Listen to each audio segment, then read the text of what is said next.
Hello student, welcome to my NEET guru. আমি অর্পণ sir, তোমাদের বোটানি ফ্যাকাল্টি। চলে এসেছি একটা খুব গুরুত্বপূর্ণ বিষয় নিয়ে তোমাদের সাথে আলোচনা করতে। তোমরা চারিদিকেই দেখতে পাবে এই নিউজটা কিন্তু এখন ভাইরাল হচ্ছে। সেটা হচ্ছে নিট ইউজি 2026-এর যে এক্সাম, সেই এক্সাম কি তোমাদের যে নিট ইউজি 2026-এর এক্সাম সেটা কি সিবিটি মোডে হতে চলেছে, অর্থাৎ কম্পিউটার বেসড টেস্ট কিন্তু কি 26-এ হবে? এই তথ্যের উপর কতটা বাস্তবতা রয়েছে, কতটা সম্ভাবনা রয়েছে এবং এর প্রোজ এন্ড কনস কি হতে পারে, সেই সমস্ত বিষয় কিন্তু আজকের ভিডিওতে আমরা আলোচনা করব। এর আগে নিট ইউজি 2025-এর আগেও কিন্তু এই খবরটা কিন্তু সামনে এসেছিল যে 2025-এর এক্সাম সিবিটি মোডে হতে পারে, কিন্তু সেবার সময় কম ছিল, সরকারের কাছেও ব্যবস্থা করার মতো সময় ছিল না বলে সেবারে কিন্তু পরিকল্পনাটা প্রায় ভেস্তে যায়। কিন্তু এইবার অর্থাৎ নিট ইউজি 2026-এর এক্সামের আগে কিন্তু গভর্নমেন্টের কাছে অনেকটাই সময় থাকবে পরিকল্পনা নেওয়ার। এবার এই ব্যবস্থাপনার পেছনে কারণ কি? কেন গভর্নমেন্ট ভাবছে কথাটা? আদৌ গভর্নমেন্ট ভাবছে কি? তো আমরা যদি দেখি, সেটা হচ্ছে মিনিস্ট্রি অফ এডুকেশন, যার আন্ডারে কিন্তু এনটিএ রয়েছে, যারা নিট কন্ডাক্ট করে। তো সেখানে যদি আমরা দেখি যে ministry of education is exploring the possibility of shifting the NTA NEET UG যে এক্সাম রয়েছে, যেটা আগে প্রিন্ট পেপার মোডে কিন্তু হতো, সেটাকে কম্পিউটার বেসড টেস্টে শিফট করার কথা কিন্তু ভাবছে 2026 থেকে। অর্থাৎ এই ভাবনাটা কিন্তু মিনিস্ট্রি অফ এডুকেশনের যে সমস্ত কর্মচারীরা রয়েছেন ওখানে, তারা কিন্তু এটা ভাবছেন। তো এই ভাবনার পেছনে কারণ কি? কেন হঠাৎ এত বছর ধরে চলে আসা এই যে পেন পেপার মোড থেকে হঠাৎ করে সিবিটি ফর্মে যাওয়ার কারণটা কি? কারণ গত বছর অর্থাৎ এই বছর যে এক্সাম হয়েছে 2025, তাতে কিন্তু আমরা বিভিন্ন রকম ইরেগুলারিটিস, পেপার লিক এগুলো কিন্তু আমরা দেখতে পাই। যদি তোমাদের মনে থাকে, আমি আইনিট গুরু চ্যানেলে কিন্তু এই বিষয়ে একটা ভিডিও করেছিলাম, তখন জানিয়েছিলাম সেটা হচ্ছে রি নিটের বিষয়। অর্থাৎ যখন মধ্যপ্রদেশ হাইকোর্ট রি নিটের একটা কিন্তু কথা বলে, এর কারণ যেটা ছিল সেটা হচ্ছে ইন্দোর এবং উজ্জয়িনের বেশ কয়েকটা সেন্টারে অর্থাৎ এই বছরে 2025 এক্সামের সময় বিভিন্ন জায়গায় লাইট চলে যায়, মিসকন্ডাক্ট হয়, বায়োমেট্রিক ফেলিওর হয়, যার ফলে কিন্তু বেশ কিছু পরীক্ষার্থীর আবার এক্সাম দিতে বাধ্য হয়, তারা রিনিট কিন্তু হয়। তাহলে আমরা দেখতে পাচ্ছি পেন পেপার মোডের মধ্যে বেশ কিছু ফেলিওর আমরা কিন্তু দেখেছি। তাহলে কি এত বড় একটা পরীক্ষা, কারণ আমরা যদি দেখি সেটা হচ্ছে ভারতবর্ষের সবচেয়ে বড় মেডিকেল পরীক্ষা যেটা হয় লার্জেস্ট, সেটা হচ্ছে নিট। প্রায় 22 লক্ষ পরীক্ষার্থী কিন্তু প্রতি বছর নিট এক্সামের জন্য কিন্তু বসে। এই এতজন পরীক্ষার্থীর পরীক্ষা কি সিবিটি মোডেই করানো সম্ভব? ভারতবর্ষে কি সেই ফ্যাসিলিটি রয়েছে? এটা কিন্তু একটা প্রশ্নের কারণ হয়ে দাঁড়াবে। আমরা যদি দেখি যে এতদিন ধরে কেন কেন অফলাইন মোডে এই পরীক্ষাটা হচ্ছিল না, এত বছর ধরে এক্সামের যে পদ্ধতিটা সেটা চেঞ্জ হয়নি কেন? এর কারণ হচ্ছে প্রথমত হচ্ছে লার্জ স্কেল। এতজন পরীক্ষার্থীর জন্য কম্পিউটার সিস্টেম অ্যারেঞ্জ করা, সেই ফ্যাসিলিটি দেওয়া, কম্পিউটার ল্যাব ব্যবস্থা করা কিন্তু সহজ ব্যাপার নয়।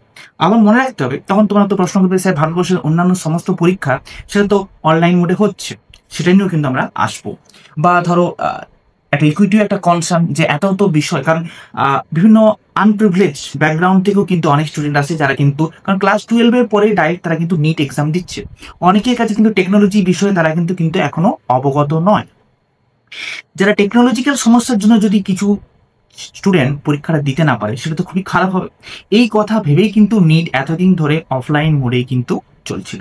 সিকিউরিটি একটা কনসার্ন, বিশেষ করে সাইবার সিকিউরিটি এবং হ্যাকিং জাতীয় সমস্যা কিন্তু অনলাইন পরীক্ষা করতে রিমোট এক্সেসের কথা কিন্তু দেখা গেছে এসএসসির মতো এক্সামে। আমরা যদি দেখে থাকি ভারতবর্ষের খুব বড় একটা এক্সাম যেটা হচ্ছে স্টাফ সিলেকশন কমিশন এসএসসি, যার আন্ডারে আমরা যদি দেখি সেক্ষেত্রে আমরা দেখবো সিজিএল, সিএইচএসএল, এমটিএস এর মতো এক্সাম কিন্তু এই স্টাফ সিলেকশন কমিশন এসএসসি কিন্তু নিয়ে থাকে। এরা কিন্তু অনলাইন মোডেই এক্সাম নিচ্ছে এতদিন ধরে, বাট প্রতি বছরই কোনো না কোনো এখানে কিন্তু গোলমাল চোখে পড়ে। এবছরের সংখ্যাটা আরো বেশি, এবং সেই নিয়ে কিন্তু সারা দেশ জুড়ে আমরা দেখেছি কিন্তু প্রোটেস্ট থেকে শুরু করে সমস্ত কিন্তু হয়েছে। এখানে পরীক্ষার্থীর সংখ্যা আরো বেশি, লাইক 40 to 50 lakhs, কিন্তু নিটের পরীক্ষার্থীর সংখ্যাও কিন্তু কম নয়। আরেকটা কথাও কিন্তু ভুলে গেলে চলবে না যে নিট এক্সাম কিন্তু একদিনে হয়।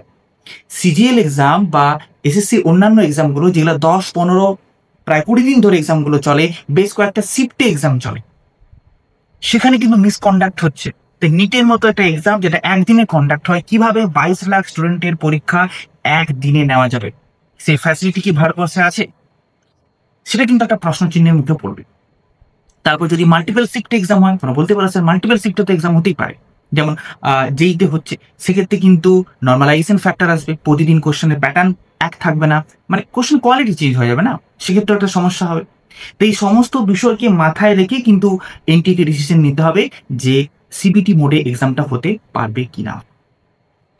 তো যদি সিবিটি মোডে হয় সেক্ষেত্রে বেশ কিছু চ্যালেঞ্জেসের মুখে কিন্তু পড়তে হয়। প্রথম কথা হচ্ছে, যারা লো ইনকাম স্টুডেন্ট তারা কিন্তু এই বেনিফিট পাবে না।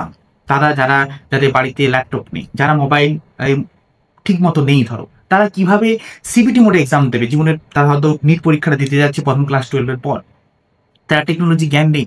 তারপর ব্যাপার হচ্ছে পুয়ার ইন্টারনেট এবং পাওয়ার ফেলিও। আমরা আগে এবছরই দেখেছি উজ্জয়িনীতে পাওয়ার কাট হয়েছে, এক্সাম দিতে পারেনি স্টুডেন্টরা, সেটা অফলাইন মোডে ছিল। সে একই সমস্যা আমরা এসএসসি বিভিন্ন এক্সামে দেখেছি, তো সেটা নিটের ক্ষেত্রে কি হবে না? সেটাও হতে পারে। এই কনসার্নটা কিন্তু সরকারের কাছে থাকবে। তার সঙ্গে সাইবার সিকিউরিটি ব্যাপার, আমরা কিন্তু হ্যাকের কথা বা জালির কথা কিন্তু দেখেছি, বিভিন্ন জায়গায় হ্যাকিং হচ্ছে পরীক্ষার ক্ষেত্রে। এসএসসির মতো পরীক্ষায় হ্যাকিং হয়েছে, তো নিটে কি হবে না? তো সাইবার সিকিউরিটির ব্যাপারটাও কিন্তু একটা কনসার্নের মধ্যে থাকবে। এই সমস্ত কিছুকে মাথায় রেখে কিন্তু এনটিএ ডিসিশন নেবে। এখনো পর্যন্ত আমাদের কাছে কিন্তু সেরকম কোনো খবর কিন্তু আমরা পাইনি। লাইক এনটিএ কিন্তু তার অফিসিয়াল ওয়েবসাইটে এরকম কোনো ডিসিশন কিন্তু আমাদের এখনো জানায়নি যে তারা নিট 2026 অনলাইন মোডে নিতে চলেছে। বাট এই খবরটা কিন্তু ঘোরাফেরা করছে। এইবার যেহেতু সময় অনেকটা আছে, তারা কিন্তু ডিসিশন নিতে পারে। হতে পারে মাল্টিপল শিফটে এক্সাম হয়, একদিনে তো সম্ভব নয়, মানে এটা বলাই যায় যে একদিনে তাহলে কিন্তু সম্ভব নয় যদি সিবিটি মোডে এক্সামটা নিতে হয়। এটাই হচ্ছে অফিসিয়াল ওয়েবসাইট, মানে সকলেই জানো। এখানে যতদিন না নোটিশ আসছে যে সিবিটি মোডে হবে, ততদিন কিন্তু অন্য কোনো খবরে তোমরা পাত্তা দেবে না। অফিসিয়াল নোটিশ এলে সেটাও কিন্তু আমরা আইনেট গুরু চ্যানেলে সবার আগে তোমাদের কিন্তু জানানোর চেষ্টা করব। তাহলে এখন যতদিন না অফিসিয়াল নোটিফিকেশন আসছে, তোমরা তোমাদের প্রিপারেশন চালিয়ে যাও। বাট হ্যাঁ, একটা সম্ভাবনা কিন্তু থেকেই যায়, তাই এটাও কিন্তু তোমাদের মাথায় রাখতে হবে যে কোনো সময়, কারণ হয়তো এখনো 6 মাস বাকি আছে, 4 মাস আগে, অ্যাটলিস্ট 3 মাস আগে কিন্তু খবর তোমরা অতি অবশ্যই পেয়ে যাবে যদি অনলাইন মোডে এক্সাম হয় 2026-এ। ঠিক আছে, তাই প্রিপারেশন কিন্তু তোমরা জোরদার করতে থাকো। আর তোমাদের জন্যই কিন্তু আইনিক নিয়ে এসছে এডুকুয়েস্ট 2026-এর জন্য। তোমাদের কিন্তু স্কলারশিপ প্রোগ্রাম রয়েছে এখানে। যারা পরীক্ষায় ভালো রেজাল্ট করতে পারবে, এই স্কলারশিপ টেস্টে তোমরা সকলেই অ্যাপ্লাই করো। জাস্ট এই নাম্বারে একটা তোমরা মেসেজ করে দিও, তোমাদের কাছে কিন্তু আমরা লিঙ্ক পাঠিয়ে দেবো, সেই কিউআর কোড, যার মাধ্যমে তোমরা কিন্তু ডাইরেক্ট টেস্টে অ্যাটেন্ড করতে পারবে এবং 100% পর্যন্ত স্কলারশিপ কিন্তু তোমরা পেতে পারো। তাই প্রিপারেশনকে আরও জোরদার করতে আজই এডুকুয়েস্টের জন্য কিন্তু তোমরা ফর্ম ফিল আপ করে নাও ফ্রি অফ কস্টে। ঠিক আছে, আজকে এই ইনফরমেশনটুকু তোমাদের দেওয়া ছিল। যদি আমরা কোনো লেটেস্ট ইনফরমেশন তোমাদের কাছে পাই, যেমন সিটি ইনফরমেশন নিয়ে একটা ব্যাপার ছিল, সেটা কিন্তু অলরেডি আমাদের চ্যানেলে দেখানো হয়েছে, ব্যাপারটা বলা হয়েছে। সেরকম নতুন যদি কোনো খবর আছে, যদি আমরা কনফার্ম নিউজ পাই যে হ্যাঁ এবার সিবিটি মোডেই হতে চলেছে, সেই খবরও কিন্তু সবার আগে আমরা তোমাদের জানাবো।